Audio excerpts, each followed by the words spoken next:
So this is my M1 MacMini.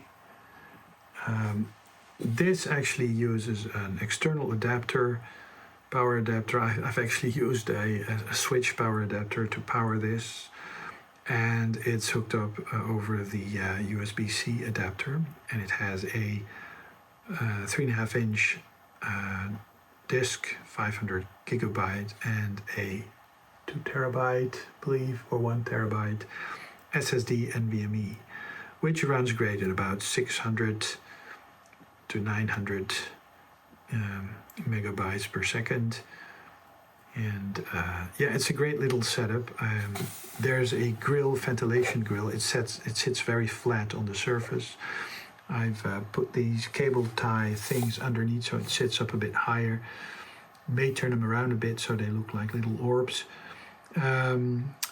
Yeah, and that actually makes the device not run hot. But you have all these ports. I've got another little thing hooked up, and it actually also uses that drive, which is a Samsung T5, which actually is very speedy.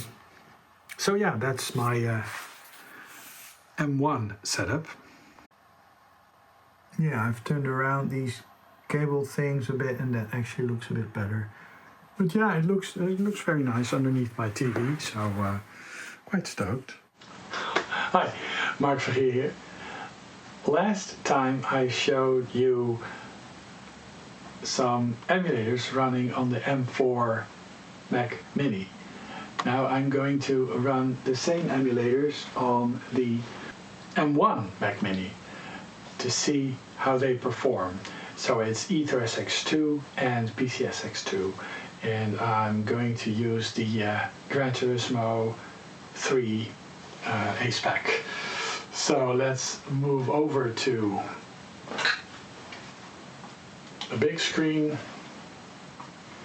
Let's see if I can run AetherSX2. And this actually is the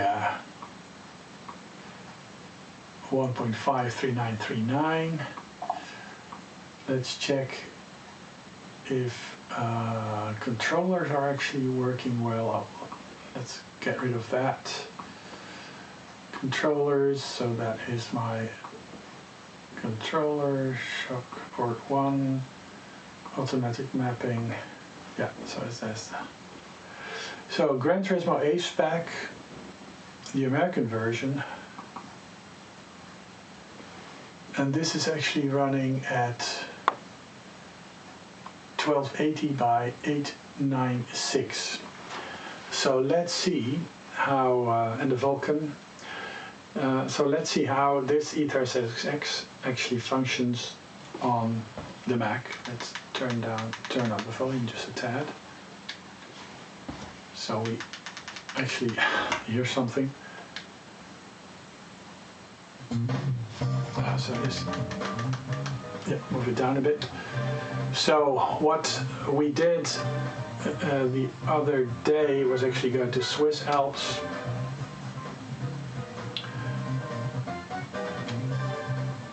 And select a Prisa Rally Car, automatic, and just go raise that track.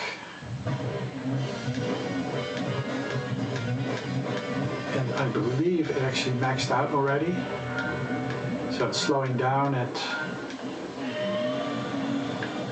So you just look at the stats on the top. It doesn't feel very stuttery. It feels very smooth, live in person on the screen. It's very responsive.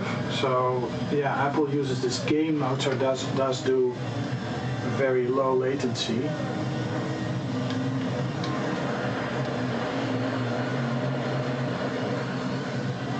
You know, from a sensory perspective, most people will only notice changes above 5% for any stimulus. So yeah, you really don't notice unless you're like super sensitive. Some people are like super visually triggering, or they have they notice how the sound changes and stuff. But so yeah, so this is a Vulkan AetherSX2. I might actually throw in a bit of Outrun 2 also, because that actually is a very taxing application. So this is the basic M1 MacMini. So it has 8 gigabytes of RAM, 256 gigabytes of internal storage. I've put the Mac on a little stand, and the stand actually incorporates an NVMe drive as well as an SSD. I put that on little stilts because it really sits down flat on the desk, and it doesn't cool that well. But if you elevate it a bit, then yeah, the heat seeps out and it's okay. Put a heatsink on the NVMe drive, of course. Yeah, they're a bit toasty, but you know, it's good enough. You could leave the lid off.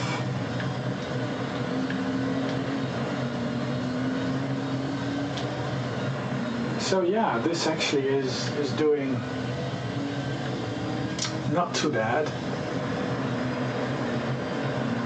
It's basically just, you know, there's not a repeating pattern to the frame time differences, and they're just so small that you don't really notice. This really feels, I mean, there, of course you can have an ultra smooth experience, you know, you have no juddering whatsoever, but your VSync is on, but I believe I was always turned on, but that actually can have a little impact as well. But yeah, but this is high definition gaming. Let's see how the replay looks.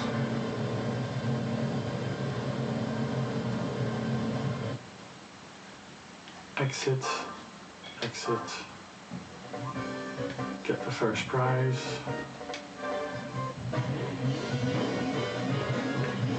Now I believe blending is still set to basic. This game actually has a native widescreen mode.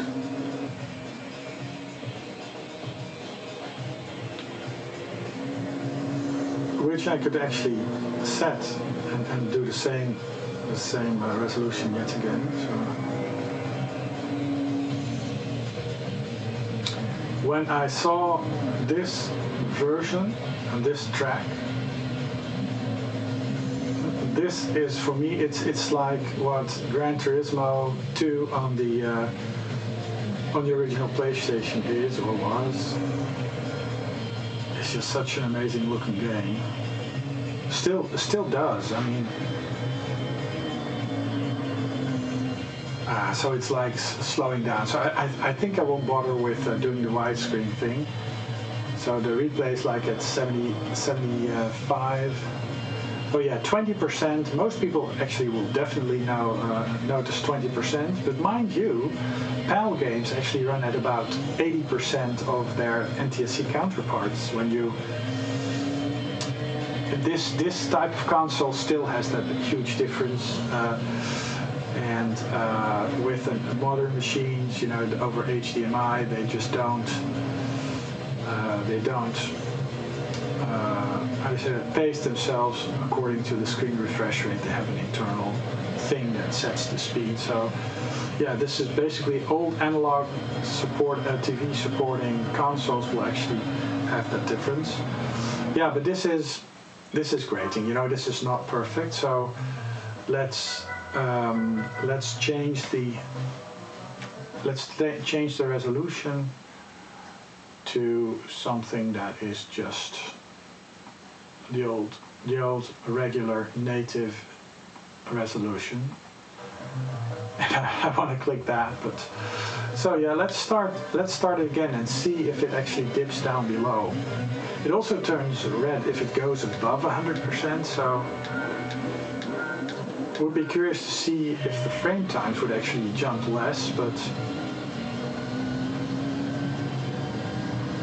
so AetherSX2 is a port of PCSX2, and it's an older port. It's version 1.5, which is actually a major release, 1.5. But ever since this was released, a newer major release of PCSX has been released, and that's the 2 version, and we've gone to 2.3 at the moment.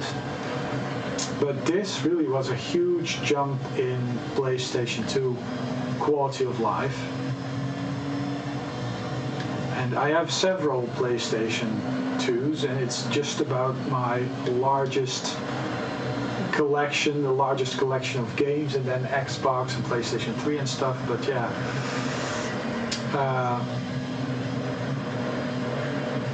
it stayed at 100%.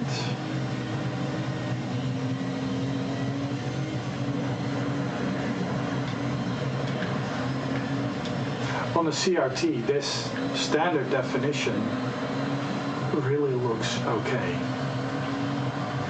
PlayStation 1 and 2 really shine on CRTs. They really have a very nice organic feel, and the screen looks very much a higher resolution than it actually is, just because the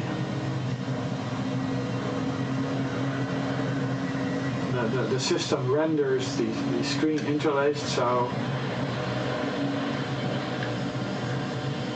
the emulator actually has to stitch it back together, and it has to do it in a very decent way, because otherwise you'd have these tooth comb effects that were the norm back in the day. If you would capture SD analog video, you would always have tooth comb effects, especially on horizontal moving parts, and you don't see anything, so they do proper blending. Now this is something that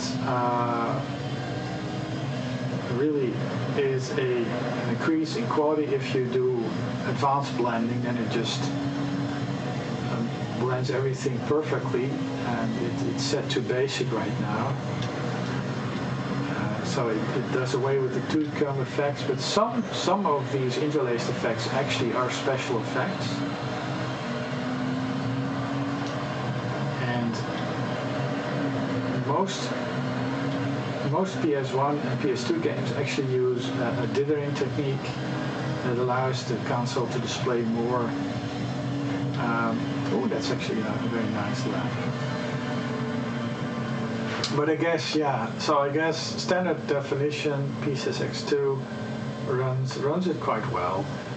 720p, it struggles. It really struggles. And it doesn't struggle, well, it does struggle. It also struggles on the M4, but I think what we're looking at is just being spoiled by the newer versions of PCSX. And this actually, compared to the previous releases, actually was a major, at some point a year ago, this actually was the best PCSX2 experience on a computer, I think.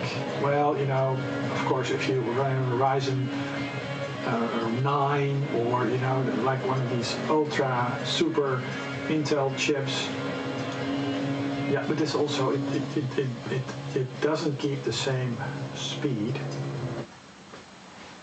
So I'm curious what will happen if I boot the 2.3 version. So we close this down, then we go back into PCSX. This is the 103. I believe this is the same version that I used in the other video. I'm not gonna update this. Skip this update, and we're gonna set the graphics to 720p to 2 times native. Okay, we'll check the controllers. So PlayStation 2 controller automatic mapping, PlayStation 4, I mean, yeah. So, yeah, this is set to light mode, so I can actually make the difference, make the distinction better. So, Gran Turismo 3 AcePack, and this is the NTC version. It's actually a copy of a disc that I created myself. So this is running at the equivalent of 720p, and this is a much more advanced version of PCSX2. So let's see how this runs. Now we do see some sort of, you did see some sort of horizontal lines in the video. If things are okay and I haven't changed them around, you know, the settings between the emulators are actually identical. That's why I put all the settings up on the screen so you can actually see what settings are running. So yeah, the video is low res. That's definitely low res. Curious whether or not this actually is a setting. Display, rendering, texture replacement, post-processing, OSD, recording. No, but there is something with the video. Okay, VSync is off. Let's turn that on. So yeah, that actually may be a bit of a thing. Here, wireless full screen, auto, deinterlacing, automatic, linear smooth, progressive. Yeah, not sure. Of course, running VSync will have a bit of an impact.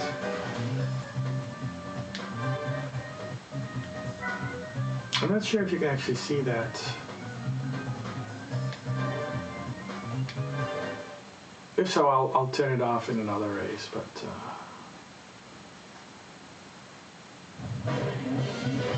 so it jumps to a lower, yeah, and there's interlacing on the some of the graphics.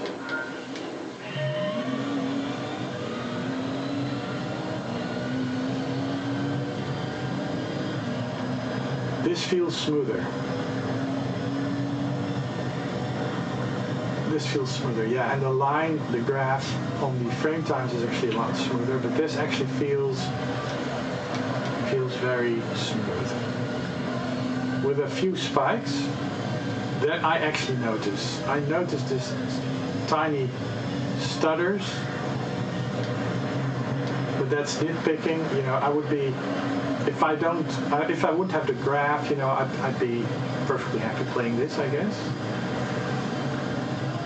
Of course, the best way to play it is turn on that old PlayStation Slim, hook it up to an open source scaler, and just play it that way. Now, I prefer the PlayStation 4 controllers over the PlayStation 2 and the original PlayStation, and especially the PlayStation 3 controllers, which have these are designed for very small hands. The PlayStation 4 has longer prongs. Could actually be that the audio is too loud and my voice will not be recorded properly. It's just another wasted evening, I guess, but yeah, this doesn't really dip down, right? So this actually performs better than the AetherSX2, despite the fact that this actually is an Intel app using Rosetta. Well, I remember actually seeing Rosetta 1 in action for the first time, and that is, I have this 15-inch MacBook G4 with a Radeon graphics, 9700 or 9800, and a PowerPC version of Halo. And I've got an Acer laptop. That's actually my old Windows XP laptop. That is actually the Intel equivalent of that MacBook G4. And the first Intel MacBook actually is very similar to an Acer notebook. And it's actually possible to run Tiger with Rosetta, and I believe up to Leopard even. You know, with minimal changes. Of course, it's the old Hackintosh way, so you really need to modify the kernel and stuff, really go in depth of getting it to run. These days you have these ECFI boot things that, yeah, do minimal changes. But I remember seeing Rosetta work for the first time, and it was just amazing because Halo, a PowerPC game, ran full speed on my Pentium M, Windows laptop, but then that was running macOS Tiger. And it was just like super fast. So and the replay on this actually is quite smooth. Oh, this is pretty much perfect almost. Yeah, this really looks like Ultra Smooth.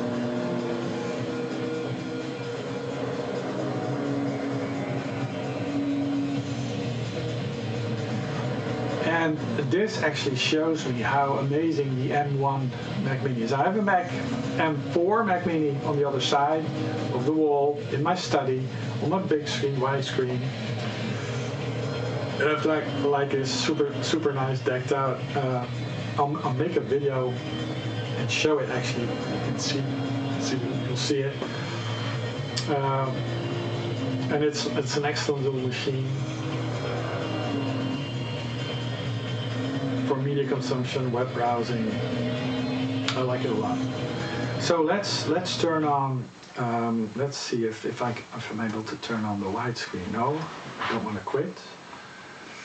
So graphics. And do the 16:9 like so, and then exit, and then go to options and turn on the widescreen. And it's a bit weird how that works, and then start. It really shouldn't impact the performance that much. You know, I'm very curious if I am, what am I doing? This, and if I do full blend.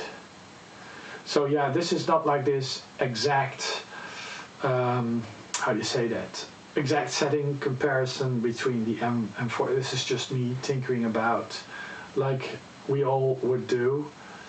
So it's like any blur. Apple apply widescreen patches, so yeah, a lot of games.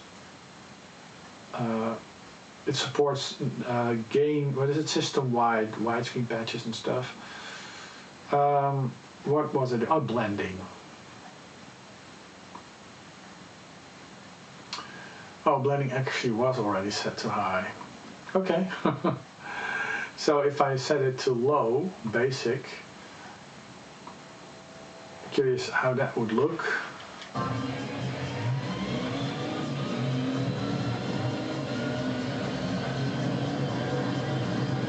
I think the what it does is actually, I believe, make the smoke more transparent in a way, or the smoke, the dust. Yeah, it's less opaque, I believe. Now this, oh man, this really runs like a charm. I mean, there are some huge frame spikes, but they don't vary that much. It's always interesting to see between which values, because it always stretches out the graph, you know, the minimum and the maximum. Yeah, the top. Yeah, it does spike to 32, I believe.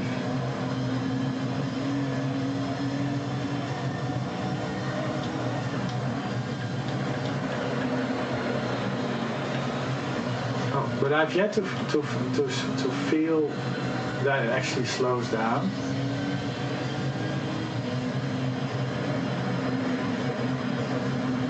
Now it slows down. Yeah, here it does. It really slows down. You really feel it.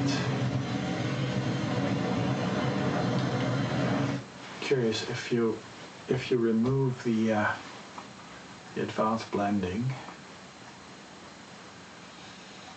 Where's it? Blending, basic. Yeah.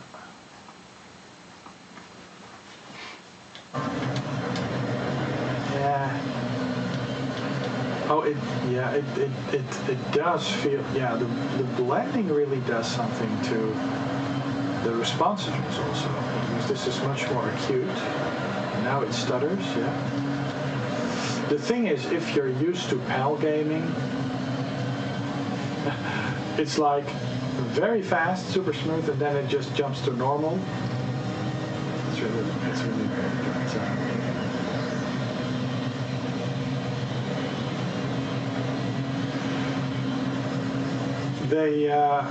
There's also a PlayStation 3 emulator on the Mac, and when it was running the Intel code, it actually was doing quite well. It was actually quite stable, but they have since released a special port for the ARM systems, including macOS, and I have yet to get it to run properly, but maybe it is that my virus checker is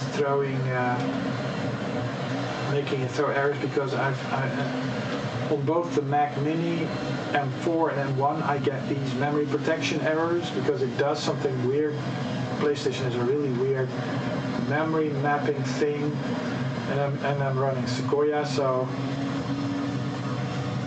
yeah, this actually is quite slow. It's like 77%. So I'm just gonna finish the race, and then I'll set it to widescreen, but just normal resolution.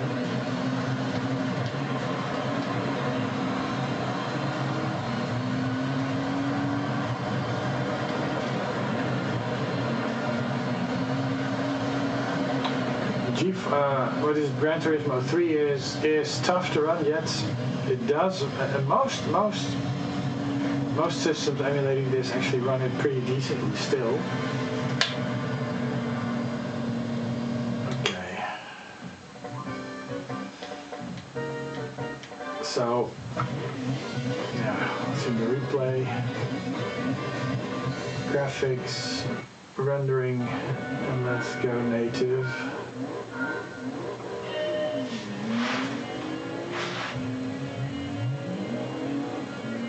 Yeah, I guess native widescreen, that's just the way to roll with PlayStation emulation. Let me see. X, start.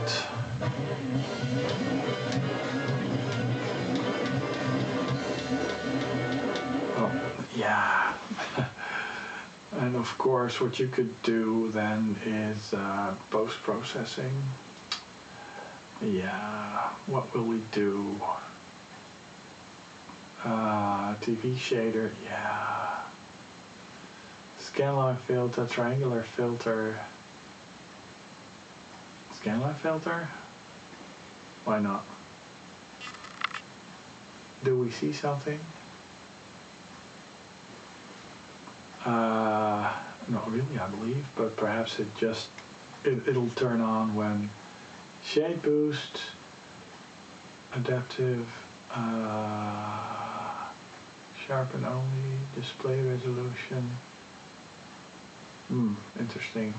Scanline filter, wave filter, diagonal filter, triangular filter. I'm not sure what it does actually. So, oh, this is these three dots. This is actually very similar to my JVC, I believe. So let's see how that works.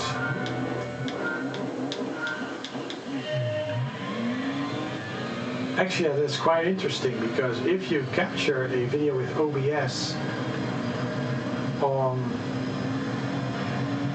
oh, this actually looks pretty decent. Now you may actually have some sort of moire effects going on with the. Oh, yeah, this is that it's, yeah, you really feel that it's very low. It's like 10 or 11, 13 times. Now it slows down.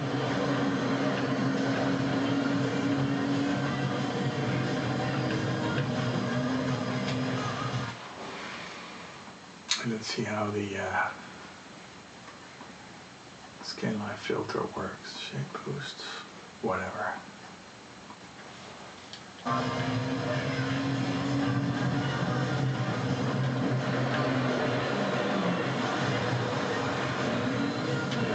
Okay, if I turn those filters off, so no shape boost, none. And of course, go sharpen and display display resolution. I'm not sure what that does, but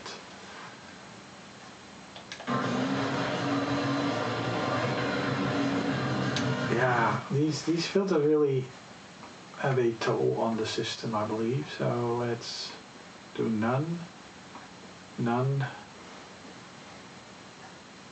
Oh yeah, and then do display resolution. Ooh. Oh no, I don't like that. So yeah, just have that off, and then I'm curious what that does. Probably makes it a lot smoother. Oh no, I don't like that. No, you know, I'm just this fan of just keeping it as stark as possible. Graphics, turn it off just, and perhaps also lose the VSync. VSync rendering. Oh. Emulation, VSync, yeah. Just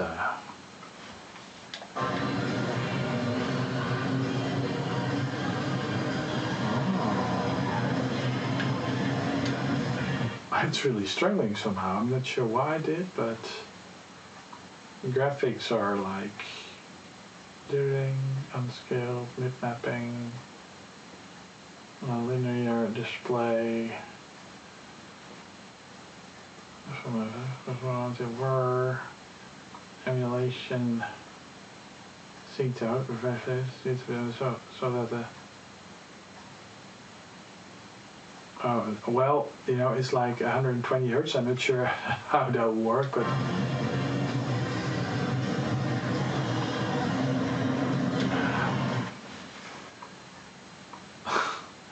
it could be that the emulator itself is just like, you know,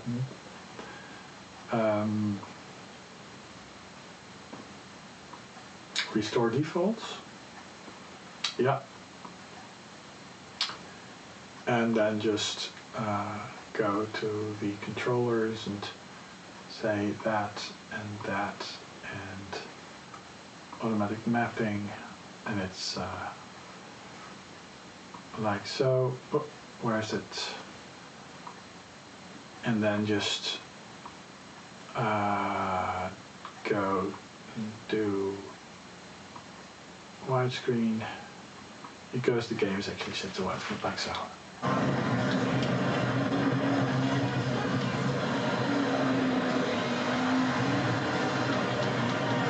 This feels a bit weird. Let's close it down. Like so. And start it up again.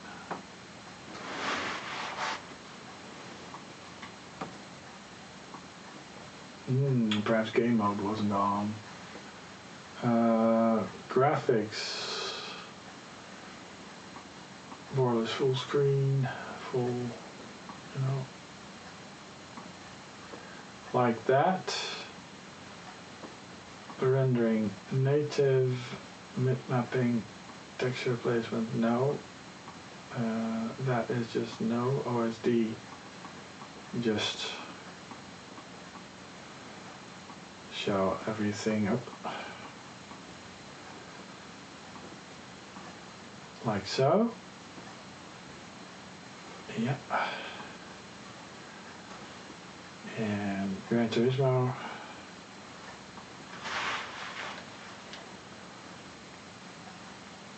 Because I was just screwing around with the settings so much that it just was tripping over itself, I believe.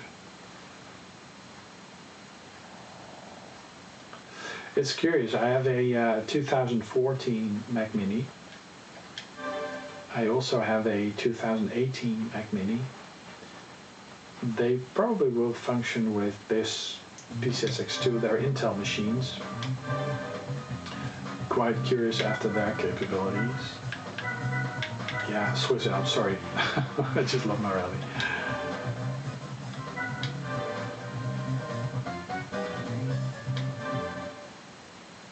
I'll show you some other games also. Let's take away that. Oh, take away the cursor.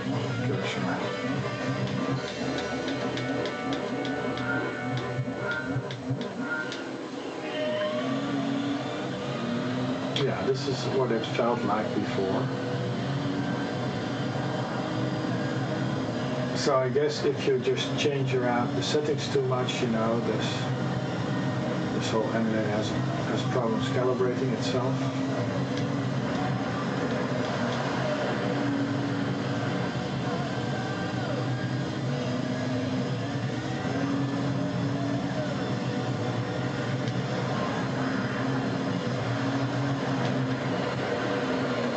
Yeah, it was dipping. So yeah, let's see if we go do Outrun special first print, limited edition. I think this is the Japanese version. This is also quite taxing for the system. I believe this is now 480p or something like that. Oh, it does still do interlace. So yeah, it has a progressive mode, which is actually quite nice. You can actually, with Open PS2 loader, Open Bootloader, you can actually force the system to display it in HD. Because the PlayStation 2, its graphical chip, is actually capable of HD TV. Yeah, this is Dino 246 automatic transmission. Outrun mode. now the first bit in the 16, was it 15 tracks? Most it's really weird, but some systems, even low-end systems, do that bit perfectly, and other systems they just go slow at it. And this Mac also goes slow at it, which actually ruins the game. And I'm not sure what is up with that. But yeah, you can have like this M1 Intel system that really runs this great, and a Ryzen system that just chugs along. So yeah, very curious. But this actually is running too slow. And this really is taxing the system. So if we shut that off and we go to AetherSX2, and we run Outrun. Where is it? First print limited edition. And this is the standard resolution. Yeah. So let's see how that works. And hopefully I'm just doing the same settings and not go into progressive mode or something like that. But this emulator will actually run it better, I believe, because I was really impressed, and that actually is what made AetherSX2 the bomb for me.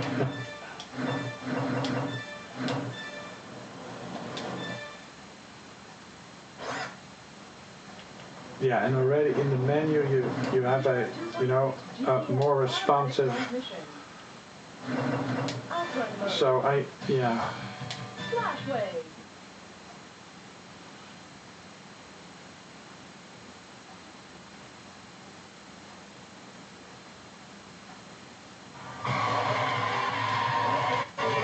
still not really liking it, isn't it?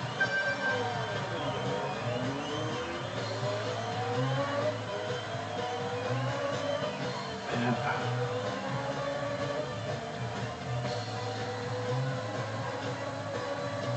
So it's really chugging along. It's like it's slower than PAL. What I find amazing is actually that where at some point the frequency of the sound would also, the pitch would also change depending on the speed, and for some reason they managed to keep the tune in key and the sound in key, only more fractured because the sample rate is lower or something like that. I'm not sure how you would say it, but yeah, this is too slow, isn't it? Yeah, and if you load a different track, because that's actually quite interesting, it loads in the new part of the track. It does that while playing the game. So this intermission bit is actually the game loading in the new track. And on the Xbox, you would actually see a flash of the. Yeah, this is a lot slower. This really is a lot slower than the PCSX2 version. But what we could do is actually check for updates and just download and install.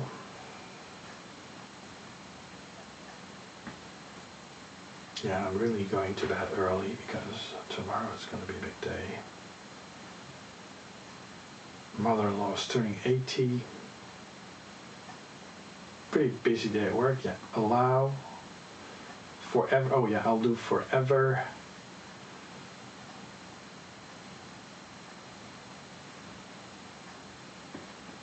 Like so. It probably will ask, yeah, forever, allow,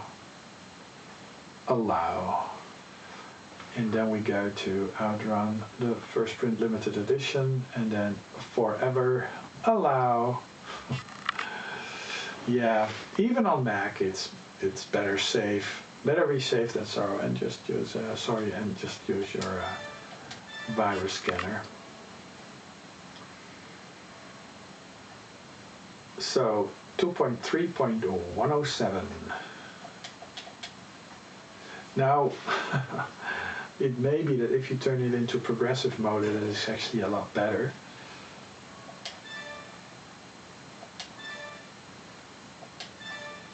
Oh, I have to.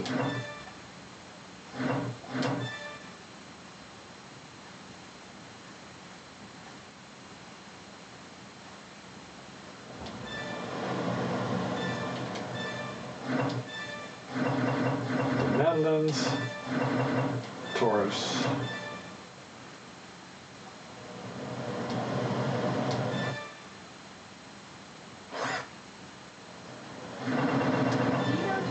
Automatic transmission. Outrun. Oh, I've played this so many times. Flash wave.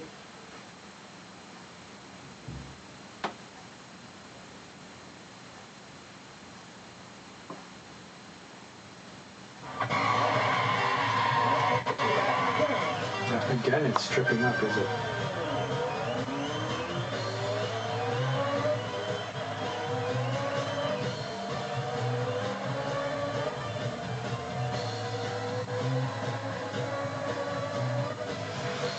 And I don't think I was tripping up on the M4, but I've not shown it on the M4, I believe, so... Yeah, but this is one of the tougher games to run. So let's... shut down without saving. What else? Oh yeah, Ridge Racer 5. Do we have that? No. That's a great omission. Yeah, well, let's turn it up and see how the video actually turned out. So yeah, been tinkering with the M1, and I'll show you the setup. Yeah, I'll show you the setup in a bit. So this is my M1 MacMini. This actually uses an external adapter, power adapter. I've actually used a switch power adapter to power this, and it's hooked up over the USB-C adapter, and it has a 3.5-inch disk, 500 gigabyte, and a 2 terabyte, I believe, or 1 terabyte SSD NVMe, which runs great at about 600 to 900 megabytes per second. And yeah, it's a great little setup. There's a grill, ventilation grill. It sits very flat on the surface. I've put these cable tie things underneath so it sits up a bit higher. May turn them around a bit so they look like little orbs. Yeah, and that actually makes the device not run hot. But you have all these ports. I've got another little thing hooked up, and it actually also uses that drive, which is a Samsung T5, which actually is very speedy. So yeah, that's my M1 setup. Yeah, I've turned around these cable things a bit, and that actually looks a bit better. But yeah, it looks very nice underneath my TV, so quite stoked.